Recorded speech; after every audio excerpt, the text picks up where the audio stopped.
যেহেতু আসছি এই জন্য গেয়ে দিলাম। তো ইনশাল্লাহ আমার যুবক ভাইদের তরফ থেকে একটা আবেদন করেছে, একটা গেয়ে ইনশাল্লাহ সকলে মিলে আমার সাথে গাবেন। রাজি আছেন? রাজি আছেন? কি হবে বেঁচে থেকে, কি হবে বেঁচে থেকে, অযথা বিদ্যা শিখে যদি না করতে পারি শোষণবিহীন সমাজটাকে। পড়ালেখা কর্মকাণ্ড সবকিছু বাদ দিয়া পিচ্ছি পোলায় চালায় ফেসবুক গভীর মনে দিয়া। দুই বন্ধুর মাঝে যদি ঝগড়া বিবাদ হয় আর সরাসরি না কইয়া সব ফেসবুকেতেই কয়। এ বান্দা, আমি যতক্ষণ পর্যন্ত যা জানি আসলাম এই জিনিসগুলো যতক্ষণ তুমি তোমার ভিতরে না ঢুকাইবা ততক্ষণ বান্দা আমি নবী বললাম তুমি মুমিন হতে পারো না। আমি পয়গম্বর কেমনে হাঁটলাম তুমি সামনে হাঁটবা, আমি পয়গম্বর কেমনে চললাম তুমি সামনে চলবা, আমি পয়গম্বর কিভাবে ঘুমাইলাম তুমি সেভাবে। রাসূলের ইবাদত আমাদের ইবাদতের মধ্যে পার্থক্য আসমান আর জমিন। আল্লাহ রাসূল সাল্লাল্লাহু আলাইহি সাল্লামের এগুলা নবুয়তের পরেই হয়েছে, বিষয়টা এমন না। জন্মের পর থেকে আমার পয়গম্বর যে নবী, আল্লাহ পাক প্রত্যেকটা কাজে কর্মে পয়গম্বরের ভিতরে এগুলো ঢুকিয়ে দিয়েছেন। সুবহানাল্লাহ। আমেনা ডাক দিয়া বলেন, পয়গম্বর মুহাম্মদ যে নবী হবে বা কিছু একটা হবে এটা আমি আগেই বুঝছি। কিভাবে বুঝলেন? এ মুসলমান, আপনার আমার জন্ম যখন হয়, জন্ম যখন গ্রহণ করি, আমাদের জন্মগ্রহণ করা অবস্থায় আমরা নাপাক থাকি নাকি পবিত্র থাকি? হ্যাঁ, নাপাক থাকি। আমেনা ডাক দিয়া বলে, মুহাম্মদ যখন জন্মগ্রহণ করে আল্লাহ পাক তাকে পুত পবিত্র অবস্থায় জমিনের মধ্যে পদার্পণ করেন। সুবহানাল্লাহ। আমি আপনি জমিনের মধ্যে এমনি এমনি নামি। আমেনা ডাক দিয়া বলে, জানো মুহাম্মদ যখন জমিনের মধ্যে পদার্পণ করলো, জন্মগ্রহণ করলো, আল্লাহর নবী মুহাম্মদ সিজদারত অবস্থায় জমিনের মধ্যে আসলো। শুধু তাই নয়, আল্লাহর হাবিব সাল্লাল্লাহু আলাইহি ওয়াসাল্লাম আপনার মতো আমার মতো সাধারণ কেউ না, নবী যে, যার কারণে আল্লাহ পাক তার সমস্ত কিছু নবুয়তি ভাবে দুনিয়ার জমিনে আগমন করেছে। মুহাম্মদ যখন বাচ্চাকালে 2 বছর বয়স যখন কথা শিখে, আপনার আমার সন্তান যখন কথা শিখে, তখন সর্বপ্রথম কথা কোনটা থাকে বলেন তো? মা অথবা বাবা অথবা দাদা? আমেনা ডাক দিয়া বলে, মুহাম্মদ যখন জবান দিয়া সর্বপ্রথম কথা বের করে, মুহাম্মদ 2 বছর পরে সর্বপ্রথম জবান দিয়া যেই কথাটা বলেছে ওই কথাটা হলো আল্লাহু আকবার কাবীরা আলহামদুলিল্লাহি কাসীরা সুবহানাল্লাহি বুকরাতাও ওয়া আসীলা। আল্লাহু আকবার। আল্লাহ। একটা বাচ্চা তার জবানের সর্বপ্রথম কথা কি? আল্লাহু আকবার কাবীরা আলহামদুলিল্লাহি কাসীরা সুবহানাল্লাহি বুকরাতাও ওয়া আসীলা। আচ্ছা বলেন, তার সঙ্গে আমার সঙ্গে আসমান আর জমিনের তফাৎ আছে কিনা? নাই। এটাই হলো আমার পয়গম্বরের সম্মান। আবু তালেব ডাক দিয়া বলে, মুহাম্মদ সাধারণ কেউ নয়। আবু তালেব পয়গম্বরের চাচা। একদিন শাম দেশে গেলেন ব্যবসা করার জন্য। আওয়াজ কি বোঝা যায়? আওয়াজ বোঝা যায়? আল্লাহু আকবার। আবু তালেব মুহাম্মদকে একদিন শাম দেশে নেবেন ব্যবসার জন্য। আপনারা ব্যবসায়িক মাল আনার জন্য যেরকম ঢাকায় যান, তো আরবের জামানায় ব্যবসায়িক পণ্য আনার জন্য শাম সিরিয়ায় যাওয়া হতো। তো একদিন সিরিয়ায় যাচ্ছে, রাসূল করিম সাল্লাল্লাহু আলাইহি ওয়াসাল্লাম তখন বাচ্চা, 8-9 বছর বয়স। ভাতিজা হিসেবে চাচার কাছে আবেদন করলো, চাচা আমাকেও একটু নিয়ে যান। তো রাসূল সাল্লাল্লাহু আলাইহি ওয়াসাল্লাম আবদার করলেন, চাচা আবু তালেব রাসূলকে নিয়ে যাওয়ার জন্য চেষ্টা করলেন। ঠিক আছে, চলো নিয়ে যাই। তো প্রতিমধ্যে নিতে নিতে, ভাই যাদের বৃষ্টি লাগে একটু চেয়ারগুলো আগায় নেন। বৃষ্টি যদি গায়ে লাগে একটু চেয়ারগুলো আগায় আসেন, আগায় আসেন। আল্লাহুম্মা হাওয়া আলাইনা ওয়ালা আলাইনা। আল্লাহ বৃষ্টি কমায় দেখ, বলেন আমিন। আল্লাহ পাক এটাই খায়রের ফয়সালা করছে। সকাল থেকে যদি বৃষ্টি হইতো তাহলে তো কানতেন, আরে মাহফিলটা করতে পারলাম না। আমি তো আসছি, মোটামুটি আধা ঘন্টা কথা বলাও হয়ে গেছে। কি বলেন? যদি সমস্যাই হয় তাহলে আর কয়েকটা কথা শুনে, কয়েকটা গজল শুনে চলে যাবে ইনশাআল্লাহ। ঠিক আছে ইনশাআল্লাহ। আমাদের আফসোস নেই তো নাকি? আমরা করছি আলহামদুলিল্লাহ, আলোচকরা আসছে, আমি নিজে আসছি। আপনাদের এই রোড যে অবস্থা আসছে, আমার গাড়ির 2টা চাকাই শেষ। এরপরে কুষ্টিয়া যে চাকা পাল্টায় তারপর আবার আসছি। তা সুতরাং আল্লাহ যে আমাকে আনছেন, আলহামদুলিল্লাহ। আপনারা যে বসছেন, এবার জোরে সোরে বলেন আলহামদুলিল্লাহ। আল্লাহ পাক খুশি হয়ে বৃষ্টি কমায় দিতেও পারে, ঠিক না? কথা কি বোঝা যাচ্ছে? বুঝতেছেন? তা আল্লাহর রাসূলকে নিয়ে রওনা হয়ে গেছে শামে, সিরিয়ায় ব্যবসার জন্য চলে গেছেন। তা প্রতিমধ্যে একটা গির্জা ছিল, খুব বুঝছেন কথা। একটা গির্জা ছিল, গির্জায় পাদ্রী ছিল। ওই পাদ্রীটা হুট করে কাফেলার সামনে, কাফেলায় মনে করেন 100 জন মানুষ, 100 জন মানুষের সামনে গির্জার পাদ্রী এসে ডাক দিয়ে বলতেছেন, এই আপনাদের এই কাফেলার আমির কে? তা আবু তালেব বলতেছে যে আমি। তা আপনি যদি আমির হন, আপনার কাছে আমার আবেদন, আপনারা দুপুরবেলা আমার বাসায়, আমার গির্জায় একটু খানা খাবেন। আবু তালেব বলে ঠিক আছে আমরা খানা খাবো। গির্জার পাদ্রী দাওয়াত দিছে বলে কথা, কারণ হুজুররা তো দাওয়াত খেয়ে অভ্যস্ত, দিয়ে অভ্যস্ত না। কারণ গির্জার পাদ্রী তো তখনকার জামানার আলেম, এবছর আলেম দাওয়াত দিছে এতগুলো মানুষকে। আবু তালেব একটু অবাকই হইল যে ঠিক আছে, যাক ভাগ্য ভালো, এরকম একজন বড় পাদ্রী দাওয়াত দিছে, যাওয়াই যায়। তো সবাই মিলে, কাফেলার সবাই মিলে ওই জায়গায় গেছে। দুপুরবেলা সবাইকে সুন্দর করে খাবারের জন্য দাওয়াত দেওয়ার পরে বসায় দিল, সুন্দর করে দস্তরখান বসাইলো, লাইনে লাইনে বসাইলো। খাবারের সময় আবু তালেবকে এবার পাদ্রী ডাক দিয়া বলে, তোমাদের সবাই বসলো? বলে হ্যাঁ। বলে আমার তো দিল বলে একজন অনুপস্থিত, মূলত মুহাম্মদুর রাসূলুল্লাহ সাল্লাল্লাহু আলাইহি সাল্লাম সেখানে ছিলেন না। আল্লাহর নবী দূরে গাছের কোনায় বসে বসে কি যেন করতেছিলেন আনমনে। যেহেতু সব বড়দের কারবার, রাসূল ছোট মানুষ, গাছের নিচে বসা। আবু তালেবকে পাদ্রী ডাক দিয়া বলে, তোমাদের ভিতরে একজন মানুষ আছে যে এখনো অনুপস্থিত। এবার আবু তালেব গণনা করলেন, না না সবাই তো আছে, কিন্তু ভাতিজার কথা তার মাথায়ও নাই। পাদ্রী আবার বলতেছে, না না একজনের অভাব। এবার আবু তালেব ডাক দিয়া বলতেছে, আমাদের মধ্যে নেতৃস্থানীয় সব লোক উপস্থিত, আপনি যা বলার আমাদের কাছে বলতে পারেন। পাদ্রী মনে মনে কয়, কিরে ওই বাচ্চা তো নাই। এবার মনে মনে আবু তালেবকে ডাক দিয়া বলে, কি ব্যাপার, একজন তো নাই? আবু তালেব ডাক দিয়া বলে, একজন যে নাই সে আমার ভাতিজা, বাচ্চা মানুষ, তার দরকার না, আপনি আমাদের কাছেই বলেন। পাদ্রী মনে মনে কয়, আরে মোল্লা চিনলি খাইনি, কার উসিলায় মোল্লা চিনলি না? মোহাম্মদের উসিলায় দাওয়াত খাইলি, দাওয়াত পাইলি, এখন মোহাম্মদ ছাড়া দাওয়াত খাইতে চাস, প্লেটের মধ্যে খানা জুটবে না। যাও যাও তাড়াতাড়ি ভাতিজা তোমার ছেলে মোহাম্মদ রে ডাক দাও। আবু তালেব মোহাম্মদ রে ডাক দিয়া বসায় দেয়। এবার খাবার দাবার শেষ হয়ে গেল। পাদ্রী ডাক দেয়া বলে, আবু তালেব তোমার সঙ্গে মুহাম্মদের সঙ্গে গোপন কিছু আলাপ, আমাদের সঙ্গে তোমাদের গোপন কিছু আলাপ আছে।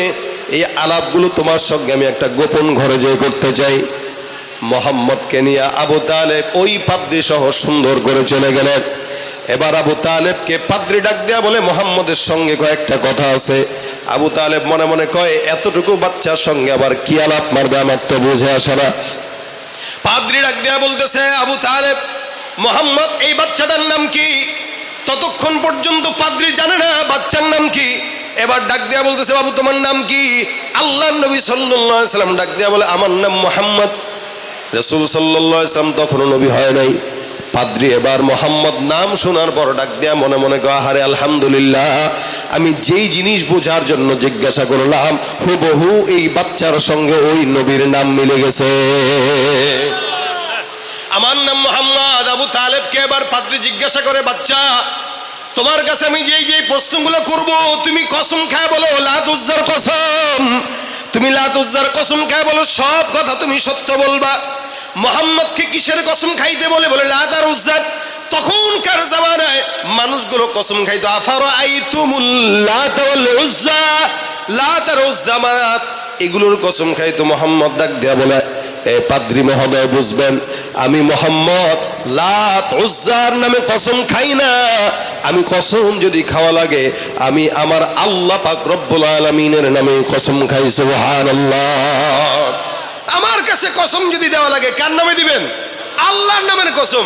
পাদ্রী বলে, আলহামদুলিল্লাহ, এটাও মিলে গেছে, কারণ আমি যার সঙ্গে তাকে মিলাইতে চাই ও কোনোদিন আল্লাহর কসম ছাড়া কারো কসম খাবে না।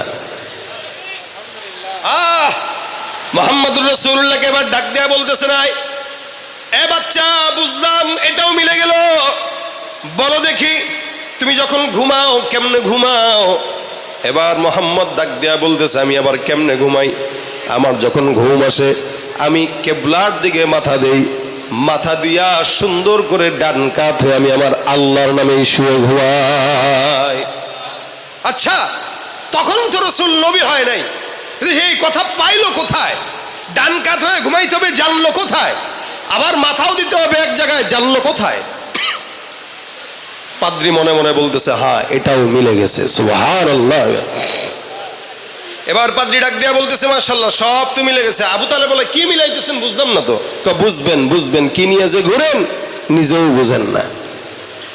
আপনি যারা নিয়ে আসছেন ও যে কি, এটা আপনি নিজেও কল্পনা করতে পারতেছেন না। পারলে সিরিয়ায় তারে কোনোদিন নিতেন না। এবার মোহাম্মদকে প্রশ্ন করতেছে, আখেরি প্রশ্ন, আচ্ছা তোমার এ কে হয়, বাবা নাকি? আবু তালেব কয়, আরে এগুলো কি প্রশ্ন করে, আমার ছেলে। বাতি যাইতো, চাচা তো বাপের মতোই। আবু তালেব বলতেছে, আমার ছেলে হয়। পাদ্রী ডাক দিয়া বলতেছে, না, এতক্ষণ যে আলামত গুলো দিল, এই আলামত গুলো বলতেছে সে কোনোদিন আপনার ছেলে না, তার বাবার নাম আবু তালেব নয়, বরং আব্দুল্লাহ হওয়ার কথা। সুবহানাল্লাহ। এবার কথা যেটা বলার পাদ্রী নিজে বলে দিল। আবু তালেব ডাক দিয়া বলে, আপনি কেমনে বুঝলেন? আরে দাঁড়া, বুঝার আরেকটা আলামত বাকি আছে, পরে বলতেছে। এ বাচ্চা মোহাম্মদ, আল্লাহর ওয়াস্তে দয়া করে তুমি তোমার পিঠের চাদরটা সরায় দাও। রাসূল পিঠের চাদর সরাইতে যাবে। আবু তালেব ডাক দিয়া বলে, দাঁড়াও বাবা, পিঠের চাদর সরানোর মাধ্যমে আপনি কি বুঝাইতে চান? আল্লাহ নবী সাল্লাল্লাহু আলাইহি ওয়াসাল্লাম ডাক দিয়া বলে, চাচা সরাইতে দেন। পাদ্রী যখন আবেদন করলো, আল্লাহ নবী সাল্লাল্লাহু আলাইহি ওয়াসাল্লাম পয়গম্বর সুন্দর করে পিঠের কাপড়টা উঠায় দেয়। পাদ্রী তাকায় দেখে মোহাম্মদের দুই কাঁধের মাঝখান বরাবর মোহর নবুয়তের সিল মোহর লাগানো। মোহাম্মদ হামেদে হামদে খুদা বস, খুদা মদহে আফরি মুস্তফা বস, মোহাম্মদ আজ তুমি খাম খুদার খুদায়া আজ তুহব্বে মুস্তফার। কত সম্মান আল্লাহ পাক আমার রসুলকে দান করছে। আবু তালেব পাদ্রী দুজন মিলে তাকায় দেখে মাঝখান দিয়ে মোহরে নবুয়তের সিল লাগানো আছে সাল্লাল্লাহু আলাইহি ওয়াসাল্লামের আগমনের সময়। যার কারণে প্রতিনিয়ত আমি এখান দিয়ে তাকায় থাকতাম, এই জায়গায় একটা কাফেলা যাবে, বণিক দল, যেই বণিক দলের মধ্যে বাচ্চা মোহাম্মদও থাকবে। আমি আলামত কিভাবে বুঝলাম? আপনাদের বিশাল বড় দলটা যখন এখান দিয়ে যান, আমি আসমানের দিকে তাকায় দেখি আপনাদের বিশাল বড় দলটা একজন একজন করে সামনে আগাইতেছেন, সবার মাথার মধ্যে রোদ আছে। আমি তাকায় দেখলাম হঠাৎ করে আসমান থেকে একটা কালো মেঘ, যেই মেঘটা এই বাচ্চা মোহাম্মদের মাথা যেখানেই যায় সেখানেই ছায়া দিতে দিতে তার পিছনে পিছনে যায়। আমি এটা দেখে বুঝে গেছি যে মেঘ একটা বাচ্চার গায়ে মাথার উপরে যদি ছায়া দিতে পারে, ওই বাচ্চা সাধারণ কোনো বাচ্চা না, সেটাই আখিরি জামানার নবী মুহাম্মদুর রাসূল। শুধু তাই নয়, আমি তাকায় দেখলাম দুপাশের গাছগুলো মুহাম্মদের দিকে ঝুঁকে ঝুঁকে কেমন যেন তাকে সালাম জানায়। এ মুসলমান নবীর উম্মত, আল্লাহ পাক রব্বুল আলামিন নবীকে নবী বানাবেন, তখন থেকেই আমার পয়গম্বরের সমস্ত আলামত প্রচার পেয়েছে। যার কারণে আমার পয়গম্বর বলেন, আমি তো তখন থেকে নবী যখন আদম পয়গম্বর নবী হয় নাই। সুবহানাল্লাহ। এটা আমার নবীর বৈশিষ্ট্য। এই জন্য এই নবীকে আল্লাহ পাক আখলাকের দিক থেকে দামি বানিয়েছেন। ইন্নাকা লাআলা খুলুকিন আযীম বলেছেন। এই জমিনের ভিতরে আপনার নেতার চরিত্রের বেলায় আল্লাহ পাক কোরআনে আয়াত দেন নাই, আপনার নেতা, আমার নেতা, তোমার নেতা বিশ্বনবী মুস্তাফা, এই স্লোগানটা আমরা দেই যদিও, কিন্তু রাজনৈতিক যখন সময় হয়, ভোটের সময় যখন হয়, আমাদের দুনিয়ার নেতা যেগুলো 24 ঘন্টা চুরির ধান্দায় থাকে, এদের ব্যাপারে আমরা স্লোগান দিই কি জানেন? আমার নেতার চরিত্র ফুলের মতো পবিত্র। দেয় না? সকালে চুরি করে, বিকেলে চুরি করে, মানুষের জায়গা দখল করে, দুর্নীতি করে, ধান্দাবাজি করে, এরপরে আমার নেতার চরিত্র ফুলের মতো পবিত্র। আর নেতাও মনে করে, আরে চরিত্র যদি ফুলের মতোই থাকে তো ভালো হওয়া দরকার, কি চোর আরো বড় চোরই হই। এই কারণেই তো 100 কোটি টাকার জায়গায় 1000 কোটি মারে। ওই যে আপনি স্লোগান দিয়েছেন ফুলের মতো পবিত্র, ও তো হয়েছে ওরকমই। এই জন্য স্লোগান হবে আমার নবীর চরিত্র, আমার নেতার চরিত্র ফুলের মতো পবিত্র নয়, বরং বিশ্ব নবীর চরিত্র ফুলের চেয়েও পবিত্র। দুনিয়ার কোন নেতার পক্ষের কোন স্লোগান আর হবে। অনেক স্লোগান দিছেন, স্লোগান দিতে দিতে দুনিয়ার মানুষ দেখে গেছে যাদের ব্যাপারে স্লোগান দিয়েছে এগুলো এক একটা চোর ডাকাতে রূপান্তরিত হয়েছে। বনপাড়া রাস্তার মোড়ে 2 টাকার পকেট মারকে পাইলে তো মাইরা ফাটায় ফেলান দাঁত। কিন্তু এই সমাজের পরতে পরতে কোটি কোটি টাকার চোররা ঘুরে বেড়ায়, এদেরকে দেখলে 100 বার সালাম দেওয়ার মতো অভ্যাস আমাদের হয়ে গেছে। অথচ এদেরকে বাংলার জমিনে এক একটারে জ্যান্ত পুঁতে ফেলা দরকার ছিল, যেই পরিমাণে জনগণের হক নষ্ট এরা করেছে। কিন্তু এদেরকে দেখলে সালাম দেয়। আবারও সামনে হয়তো এরা আসতে পারে আবার, কারণ ইসলামী আইন ছাড়া, শরীয়তের আইন ছাড়া, ইসলামী রাষ্ট্র ছাড়া যারাই আসবে কোনোদিন দেশ শান্তির মুখ দেখবে বলে আশা করা যায় না। চোররাই আসবে। এই কারণে এখন থেকেই চেষ্টা করেন এই দেশটাকে রাসূল সাল্লাল্লাহু আলাইহি ওয়াসাল্লামের আখলাক অনুযায়ী সাজাইতে পারি, এরকম একটা দেশ যেন আল্লাহ আমাদেরকে দান করে। জোরে বলেন আমিন। সেটা হলো কি? উত্তম চরিত্রের আখলাক। এই আখলাক প্রত্যেকটা মানুষ যদি ফলো করে, প্রত্যেকটা সংসদের মেম্বার যদি ফলো করে, প্রত্যেকটা স্কুল কলেজের ছাত্র যদি ফলো করে, ইনশাআল্লাহ প্রত্যেকটা মানুষ শান্তিতে থাকবে। এই জন্য নবী বলেন যারা মানবে এরা কে? আলমার মা মান আহাব্বা। মহব্বত ওই নেতার সঙ্গে রাখবেন যেই নেতা দাড়ি পছন্দ করে। মহব্বত ওই নেতার সঙ্গে রাখবেন যেই নেতা সুন্নত মানে। মহব্বত ওই নেতার সঙ্গে রাখবেন যেই নেতা কোরআনের মাহফিলের সভাপতি হতে পছন্দ করে। আর যেই নেতা কোরআনের মাহফিলের সভাপতি হওয়ার পরে আবার বাধা দেয়, ওইটা আই ওয়াশ করার জন্য সভাপতি হয়, নিজের দলের বিরুদ্ধে গেলে বাধা দেয়। সুতরাং প্রত্যেকটা জায়গায় যদি রাসূলের চরিত্র আমরা ফলো করি, ইনশাআল্লাহ আমাদের দেশে শান্তি আসতে বাধ্য। এজন্য নবী বলেন যারা মহব্বত করবে এদের হালত কি হয়? আলমারউ মা মান আহাব্বা। আলমারউ মা মান আহাব্বা, যার সঙ্গে যার ভাব, রাসূল বলেন তার সঙ্গে তার কিয়ামত হয়ে যাবে। সুবহানাল্লাহ। আমরা জান্নাতে রাসূলের সঙ্গে থাকতে চাই তো ইনশাআল্লাহ? সবাই চাই। মহব্বত যদি রাখেন, আজকে বৃষ্টির ভিতরে আপনারা শুনতেছেন বসে বসে, একটা ছোট্ট আলামত বলে আমি শেষের দিকে যাব। দেখেন আলামতটা কি? আমরা প্রত্যেকেই চাই রাসূলকে ভালোবাসতে, রাসূলের সাথে জান্নাতে যেতে। চান কি না? আমি তো চাই, আপনারা চান না? আমাদের সকলের মনের চাওয়া এটা। কিন্তু রাসূলের সাথে জান্নাতে যাওয়ার ছোট্ট একটা আমল আছে, যে আমলটা যদি আমি করি আপনারা করেন, নবীর সঙ্গে জান্নাতে থাকা একদম সহজ। এমনকি রাসূলকে স্বপ্নে প্রতিনিয়ত দেখাও সম্ভব হয়ে যাবে। রাসূলকে স্বপ্নে আমরা দেখি নাই, কিন্তু দেখার স্বাদ আছে তো। যেই চক্ষু রাসূলকে স্বপ্ন দেখবে সেই শরীর জাহান্নামে যাবে না, জান্নাতে যাবে। কি সেটা? এই দেখেন, ইমাম আসিম কুফি রাহমাতুল্লাহ আলাইহি নাহু শরীফের একজন বড় ইমাম ছিলেন। উনি যখন কথা বলতেন ওনার মুখ থেকে মেশকা আম্বরের গন্ধ বেরোইতো, সুগন্ধি আসতো। উনি কথা বলতেন মেশকা আম্বরের সুগন্ধি আসতো। তো একদিন এক খাদেম উনাকে সাহস করে প্রশ্ন করে ফেলছে যে হযরত, আপনার জবান দিয়ে এত মধুর ঘ্রাণ কেন আসে? ইমাম আসিম কুফি রাহমাতুল্লাহ আলাইহি বলতেছে, আরে বিপদে ফেলাই দিলি প্রশ্ন করে, কেউ তো প্রশ্ন করে নাই কোনোদিন। আমার মুখ থেকে কেন মেশকা আম্বরের মতো ঘ্রাণ আসে, এটার একটা কারণ আছে। বলে কি কারণ? আমি একদিন ঘুমাইলাম, ঘুমের ভিতরে স্বপ্ন দেখলাম রাসূল করিম সাল্লাল্লাহু আলাইহি ওয়াসাল্লাম আসছেন, আমার কপালে, আমার ঠোঁটে, আমার গালে, আমার চোখে রাসূল চুমা খাইছেন স্বপ্নে। সুবহানাল্লাহ। সেদিনের পর থেকে আমি রাসূল সাল্লাল্লাহু আলাইহি ওয়াসাল্লামকে স্বপ্নে জিজ্ঞাসা করলাম, রাসূল আমি এত নালায়েক নাখান্দে নাচিস বান্দা, আপনি আমাকে এত মহব্বত করলেন কেন? নবী ডাক দিয়া বলতেছেন, আসিম তুই তোর জবান দিয়া 24টা ঘন্টা আমি রাসূলের দুরূদ পড়স, এই কারণে আমি তোর গালে চুমা খাইছি। সুবহানাল্লাহ। আল্লাহ রাসূল সাল্লাল্লাহু আলাইহি ওয়াসাল্লাম চুমা খাইছেন আমার গালে।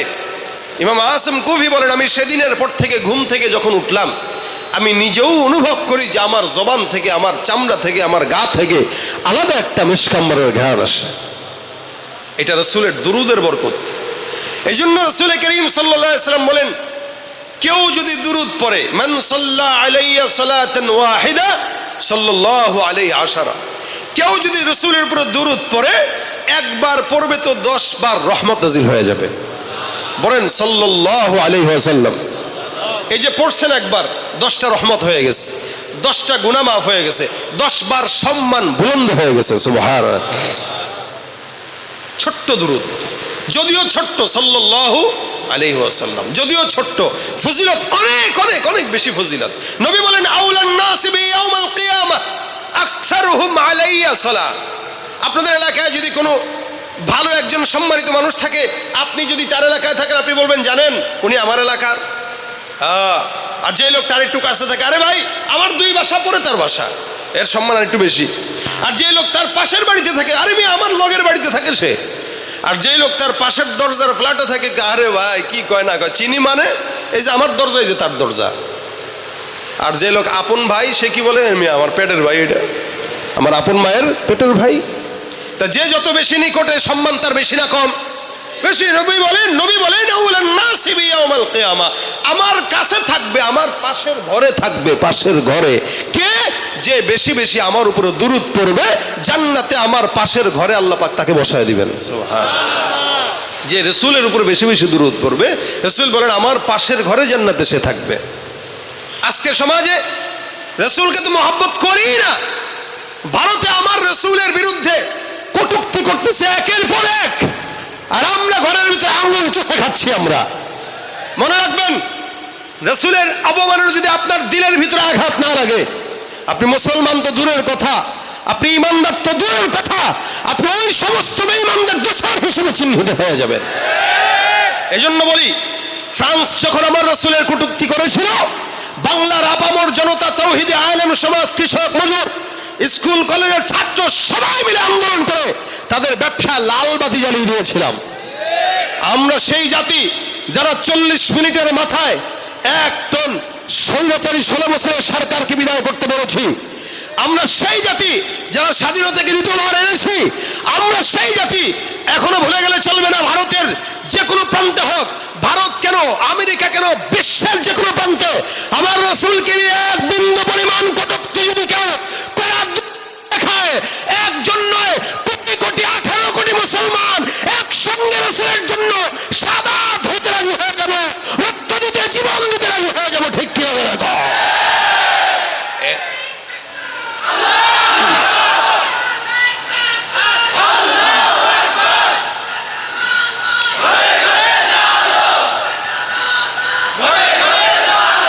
বিশ্ব নবীর অপমানে যদি না কাঁদে তোমার মন, মুসলিম নয় মুনাফিক তুমি নবীজির দুশমন।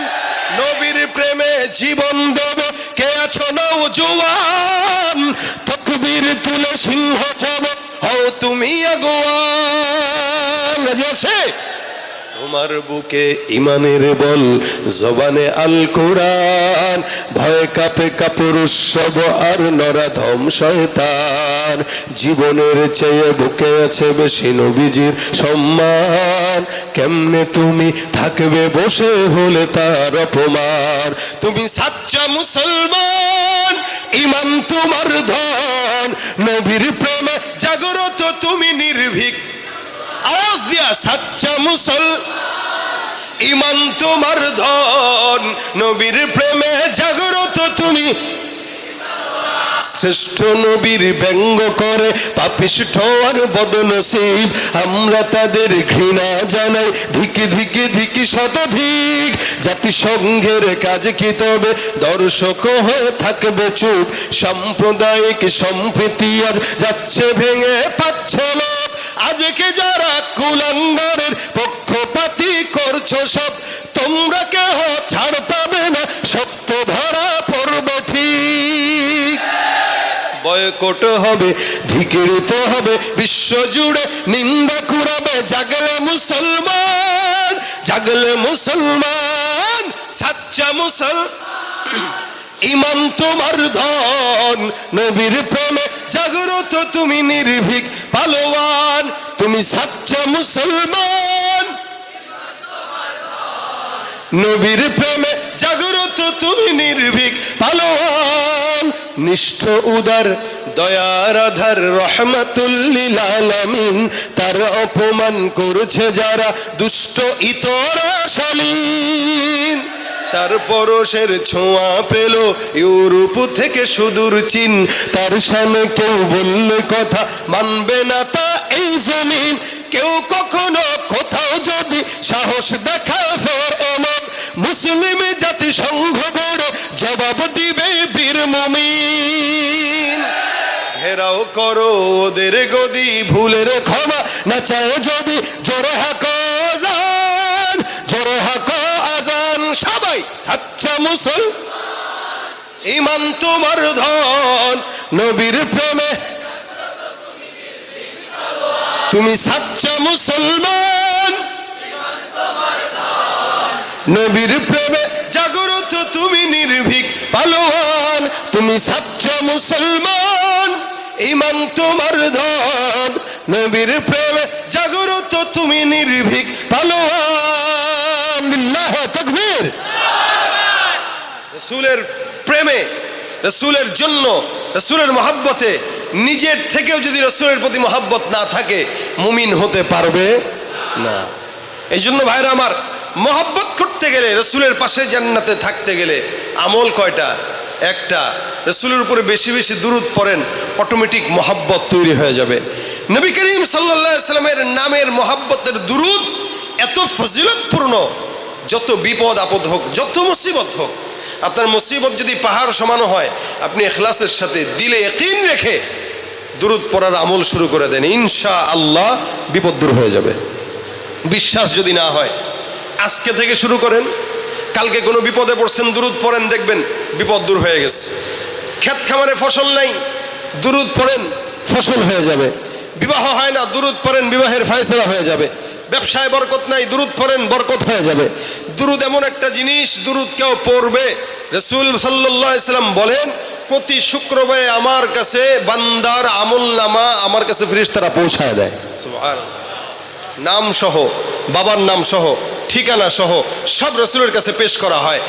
একবার যদি পড়েন, সপ্তাহে একবার রাসূলের কাছে আপনার নাম যাবে, বলে অমুক এলাকার অমুক বাবার সন্তান, অমুক নাম, আপনার উপরে একবার দুরূদ পড়ছে। আচ্ছা বলেন, এই এলাকার কোনো মানুষ যদি আমার সঙ্গে প্রতিদিন যোগাযোগ রাখে, চিনবো কি চিনবো না?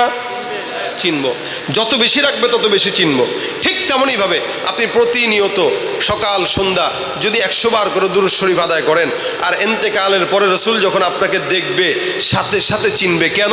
ওই যে প্রত্যেক সপ্তাহে আপনি 700 বার তাকে স্মরণ করতেন, রাসূল বলবে এরে আমি ভুলবো কি করে, সে সপ্তাহে 7 দিন আমাকে কল দিত, আমার তো তার কণ্ঠ, তার নাম, তার বাপের নাম সব জানা আছে। আল্লাহ, এটা আমার সাথে, এরে আমার পাশের ঘরে জান্নাত দিয়ে দাও। সুবহানাল্লাহ। জান্নাতের জায়গা তো আর ছোট্ট না যে 10 জন দিলেই পূর্ণ হয়ে যাবে, কোটি কোটি মানুষ গেলেও ফুরাবে না। সুতরাং দুরূদ শরীফের আমল জবানে উঠায় না, প্রতিনিয়ত দুরূদ পড়েন, প্রতিনিয়ত। যখন সময় হয়, হাতের কাজ আছে, পায়ের কাজ আছে, জবানের কোনো কাজ নাই, জবানের কাজ থাকবে একটাই, সাল্লাল্লাহু আলাইহি। হ্যাঁ, লম্বা দুরূদ পড়তে যদি পারেন, দুরূদ শরীফ পড়বেন যেটা নামাজে আমরা পড়ি, আল্লাহুম্মা সাল্লি আলা মুহাম্মাদ ওয়া আলা আলি মুহাম্মাদ কামা সাল্লাইতা আলা ইব্রাহিম ওয়া আলা আলি ইব্রাহিম ইন্নাকা হামিদুম মাজিদ, আল্লাহুম্মা বারিক আলা মুহাম্মাদ ওয়া আলা আলি মুহাম্মাদ কামা বারাকতা আলা ইব্রাহিম ওয়া আলা আলি ইব্রাহিম ইন্নাকা হামিদুম মাজিদ। এটা যদি পড়তে পারেন তো আলহামদুলিল্লাহ। যদি সময় এতটুকু না হয়, সবর যদি না কুলায়, ছোট্ট দুরূদ সাল্লাল্লাহু আলাইহি ওয়াসাল্লাম, ইনশাআল্লাহ আমি বিশ্বাস করি দুরূদের আমল বাড়ায় দিবেন, দাড়ি জবানে উঠে যাবে ইনশাআল্লাহ। আচ্ছা, জান্নাতে যেতে চান সবাই বলছেন ঠিকই, কিন্তু দাড়ি যদি না থাকে রাসূল কিভাবে চিনবে আপনাকে? কারণ হিন্দুরও দাড়ি নাই, আপনারও দাড়ি নাই। মরার পরে যে আল্লাহরা যদি জিজ্ঞেস করে ফেরেশতারা, আল্লাহ এটা কে, চিনতেছি না, আল্লাহ কব কার মতো দেখায়? কব বুশের মতো দেখায়, হ্যাঁ, ডোনাল্ড ট্রাম্পের মতো দেখায়, পুতিনের মতো দেখায়, যার সাথে মিল আছে তার সাথে দে।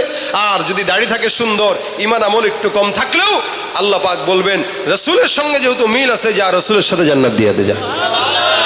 অনেক সময় পোশাকের কারণেও অনেক জায়গায় মাফ পাওয়া যায়। এলাকার একজন চোর, যে চোরের পোশাকে আসে, ও যদি চুরি করে ধরা খায়, মাইরটা একটু বেশি খায়। আর যে দাড়ি আর টুপি রেখা পাগড়ি পরে যদি চুরি করে, অন্তত পাগড়ির সম্মানেও মাইরটা কম খাবে।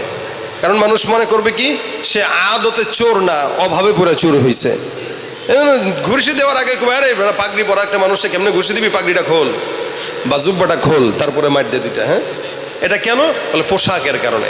তেরে মাহবুব কি ইয়া রব শবাহত লেকে আয়া হো, হकीकत उसके तू कर दे, मैं तो सूरत लेके आया हो, ना अज़मत लेके आया हो, ना शौकत लेके आया हो, मोहब्बत लेके आया हो, मोहब्बत लेके आया हो।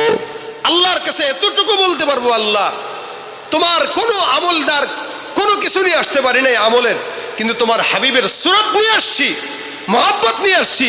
আল্লাহ বলবে যেটা নিয়ে আসছোস এটাই তো আসল, দে, এটা দিয়ে জান্নাত দিয়ে দিলাম যা। মনে রাখবেন, অনেক সময় পোশাকের কারণে বান্দা গুনাহ করতে পারে না।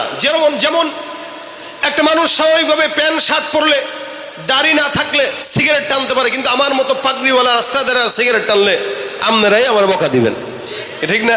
এই পোশাকে সিগারেট টানা যাবে না, এই পোশাকে খারাপ কাজ করা যাবে না। লিবাসুত তাকওয়া বলতে একটা কথা আল্লাহ পাক কোরআনে বলছেন, ক্বাদ আনজালনা আলাইকুম লিবাসা ইউয়ারি সাওআতিকুম ওয়া রিশা ওয়া লিবাসুত তাকওয়া যালিকা খায়র। আল্লাহ পাক বলেন পোশাক তো আমি দিলাম, তবে মনে রাখবা তাকওয়ার আলাদা একটা পোশাক আছে, ওটাই উত্তম। তাকওয়ার পোশাক কোনটা? যেটা রাসূলের পোশাক। আর রাসূলের পোশাক যদি কেউ পরে, ও নামাজ কালাম না পড়লেও প্রকাশ্যে কারো সামনে গুনাহ করে না। কেন? এই পোশাক পরে গুনাহ করা যায় না। আর তাকওয়ার পোশাক যদি না থাকে, জায়গায় বেজায়গায় গাঁজা টানবে, ইয়াবা খাবে, গুনাহ করবে, যা মন চায় তা করবে, শয়তানও বাধা দিবে না, তার বিবেকও তারে বাধা দিবে না। এই জন্যই কেউ যদি রাসূল করিম সাল্লাল্লাহু আলাইহি ওয়াসাল্লামের সুন্নতি পোশাক পরে, রাসূলের উপর দুরূদের আমল মাথার ঠোঁটের মধ্যে নিয়ে নেয়, মহব্বতের কারণে ইনশাআল্লাহ তার শরীরের পোশাকও পরিবর্তন হয়ে যাবে। পোশাকের কারণে ইনশাআল্লাহ আল্লাহ পাক রাসূলের সঙ্গে তাকে জান্নাতও দিয়ে দিবে। এই কারণে প্রত্যেকটা ভাই এখানে যারা আছি, যাদের জবানে এখনো দাড়িটা উঠাইতে পারি নাই, একটু মহব্বতের সাথে হাতটা তুলবেন। আমরা কারা কারা জবানে দাড়ি উঠানোর চেষ্টা করব? হাতটা তুলেন তো ইনশাআল্লাহ, হাতটা উঠান। যাদের দাড়ি নাই মুখে, সবাই চেষ্টা করবেন দাড়ি উঠান। যাদের দাড়ি নাই, যার দাড়ি আছে, যার দাড়ি আছে সে তো রাখছেনি, হ্যাঁ হাত তুলেন। যার দাড়ি নাই হাত তুলেন। তুলছেন? রাখবেন ইনশাআল্লাহ, রাখবেন ইনশাআল্লাহ। আল্লাহ পাক মানার তৌফিক দান করুক, বলেন আমিন। অনেক যুবকেরা আমাদের দেশে দাড়ি রাখে না, কেন জানেন? সুন্দর মেয়ে বিয়ে করতে পারবে না, এই কারণে। আছে না? হ্যাঁ, মনে রাখবেন, যেই মেয়ে দাড়ি পছন্দ করে না, যেই মেয়ে দাড়ি পছন্দ করে না, ওই মেয়ের বিয়ে করা দরকার নাই। বাংলাদেশে মেয়ের অভাব আছে, 3টা বিয়ে করলেও মেয়ে কমবে না। বিয়ে একটা করছেন কারা কারা? হাত তুলেন। আমি নিজে একটা করছি, উপায় নাই, আমাদের দেশে 2টা করলে। হাত নামান। কারা কারা বিবাহিত তারা হাত তুলেন। বিবাহিত, বিবাহিত, শুধু বিবাহিতরা নারায়ে তাকবীর। শুধু বিবাহিতরা তাকবীর দিবেন, নারায়ে তাকবীর। এবার জওয়ানরা হাত তুলো, কারা বিয়ে করে নাই? সুবহানাল্লাহ। দেখছেন অবস্থা? সব গরিবের দল, ফকিরের দল। এদের ঘরে বউ নাই, এরা ফকির। এরা একটা আওয়াজ দেখ, লিল্লাহে তাকবীর। সুবহানাল্লাহ। আওয়াজে বলে বিয়ে করতে চায়। আল্লাহ 2টা করে বউ দেখ। দেখছেন? আমিনও জোরে কয়। মনের ইচ্ছা আছে কিন্তু পারে না। কিন্তু বাংলাদেশে এত পরিমাণে মেয়ে, যদি কেউ 3টা করেও বিয়ে করে, মেয়ে শেষ হবে না। সুতরাং যুবকরা ঘোষণা করবেন, যেই মেয়ে দাড়ি পছন্দ করে না, সুন্নত পছন্দ করে না, মেয়ে বিয়ে করব। কারণ সুন্নত পছন্দ করে না যেই মেয়ে, ওই মেয়ে আনলে শান্তি আশা করা বোকামি। আবার মা বোনরাও তাদের জায়গায় বলবে, যেই ছেলে দাড়ি রাখে না, নামাজ পড়ে না, ওইটারও বিয়ে করা দরকার নাই।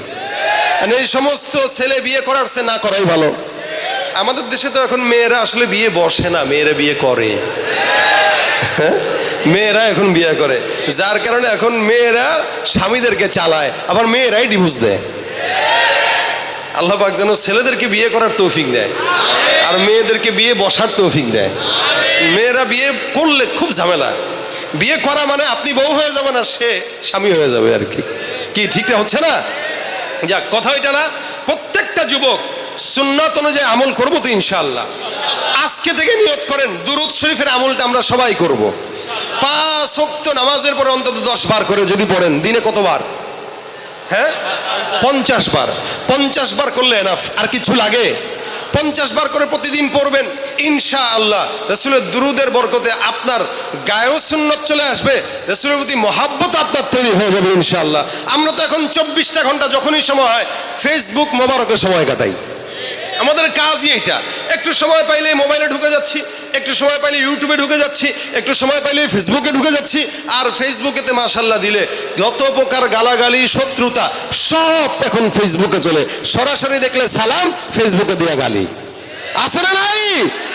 যত প্রকার শত্রুতা সব বন্ধু সাইজা করে, অন্যের ভালো দেখা শুধু হিংসায় জ্বলা মরে। পড়ালেখা কর্মকাণ্ড সবকিছু বাদ দিয়া পিচ্ছি পোলা চালায় ফেসবুক গভীর মনে দিয়া। দুই বন্ধুর মাঝে যদি ঝগড়া বিবাদ হয়, আর সরাসরি না কইয়া সব ফেসবুকেতেই কয়। ফেসবুক এখন সংসদ আর হাইকোর্ট হইয়া গেছেন, আর বকলম সব বলদ গুলাই বিচারপতি হয়েছে। যখন তখন মন গড়া রায় করে ঘোষণা। আমগো দেশে ফেসবুক আছে, আমগো দেশে ফেসবুক আছে। ডিজিটালে বাংলাদেশে কত কিছু দেখার আছে, দেখতে গেলে শেষ হবে না, অল্প দেখো ভাই। পোলা মাইয়া জোয়ান বুড়া একই রোগে খাইছে ধরা, আধুনিকতার হাওয়া গায়ে লাগছে তাই। যে যাই কিছু বলুক দেখেন গায়ে লাগে না, আমরা কিন্তু চালাক জাতি মোটে ভয় পাই না। আমগো দেশে ফেসবুক আছে, আমগো দেশে ফেসবুক আছে, আমরা বলদ না। লাইক কমেন্টের শেয়ারের দামটা অনেক বেশি, যে যত লাইক পায় সে হয় তত সেলিব্রিটি। কেবা আবার লাইক কমেন্টের ভিক্ষার ঝুলি নিয়া, মাসের ছবি দিয়াও কইব আমিন লেখেন মিয়া। জোকার মিয়া ফলোয়ার সুযোগ কইরা দিছেন, তাই ফ্রেন্ড লিস্টে না ঝুইলা থাইকা চুপচাপ থাকবা বসা। কালা মাইয়া ধলা হইয়া প্রোফাইল দো ছবি, সেই ছবি দেখা যুবকরা সব হইতাছে আজকবি।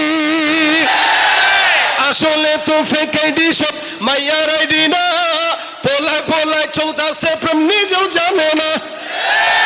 চলে এটা দেখা করতে গেছে মাইয়া মনে কইরা, দেখে ট্রান্সজেন্ডার।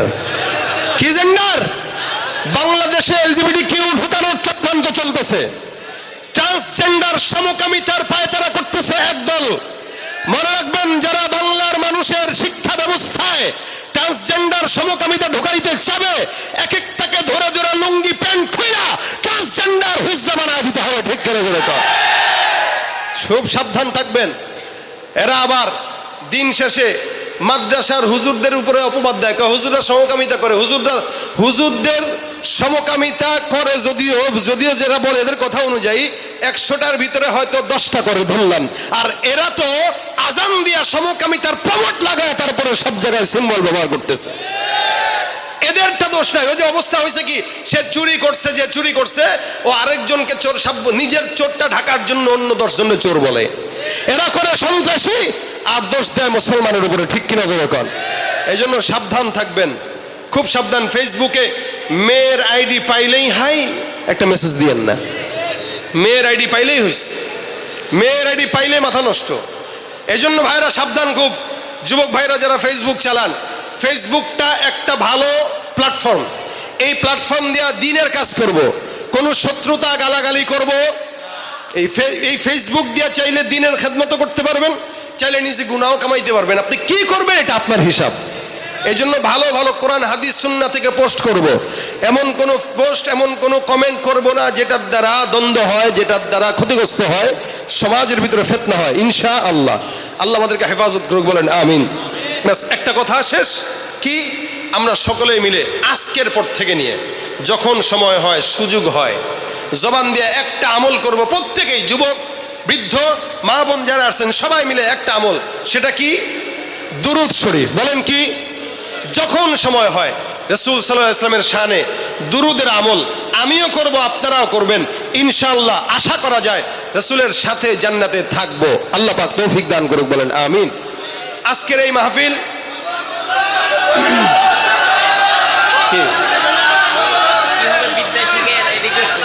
শোনেন, আজকের মাহফিলটা আলহামদুলিল্লাহ সার্থক। কি বলেন? কথা কয় না? যদিও একটু বৃষ্টির কারণে আমাদের মনোযোগ ভিন্ন দিকে গেছে, ইনশাআল্লাহ এরপরও বৃষ্টিটা আল্লাহর তরফ থেকে রহমত। যে গরমের ভাব ছিল, গরমের ভাবটা তো কেটে গেছে। আর বৃষ্টির ভিতরে আলহামদুলিল্লাহ কমিটি এত সুন্দর ব্যবস্থাপনা করছেন, আপনারা ওনাদের জন্য দোয়া করবেন। প্রতি বছর যেন এর চাইতেও চমৎকার আয়োজন করতে পারে। আল্লাহ প্রত্যেকটা যুবককে দিনের খাদেম বানাক।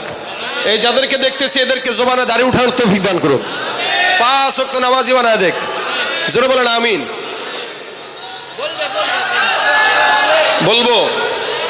বলবো গজল গাইছি, আপনাদের বলা লাগে নাই। আমি ফেসবুক সচরাচর গাই না, কিন্তু আজকে গেয়ে দিলাম, কারণ আপনাদের এলাকায় আসিও না, কবে আসা হবে জানিও না।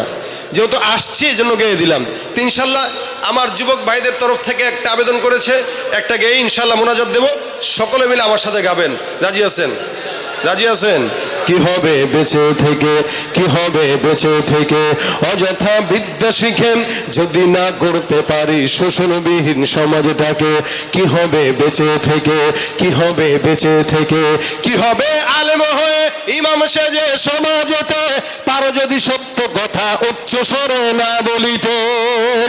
কি হবে আলেম হয়ে ইমাম সেজে সমাজেতে পারো যদি সত্য কথা উচ্চ স্বরে না বলিতে। চাকরির ভয় করো যদি ছেড়ে দাও ওই না গতি, চাকরির ভয় করো যদি ছেড়ে দাও ওই না গতি। কি হবে ধোঁকা দিয়ে আল্লাহকে, কি হবে বেঁচে থেকে।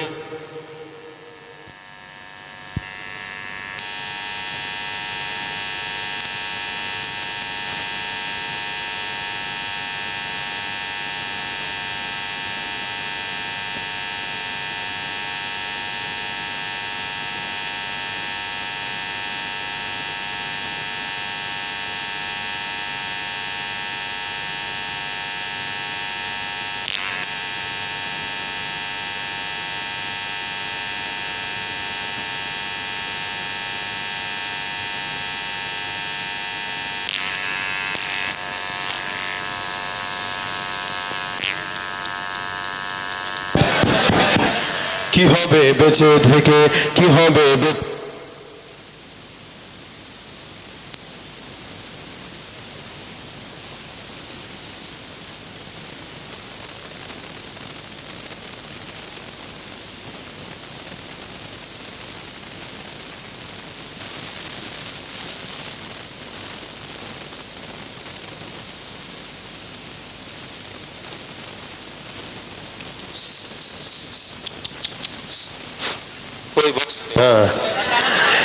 কি হবে কিতাবাদির, কি হবে কিতাবাদির তালিমে দিয়ে মাদ্রাসাতে যদি ওই খোদার কোরআন নিষিদ্ধ হয় আদালতে।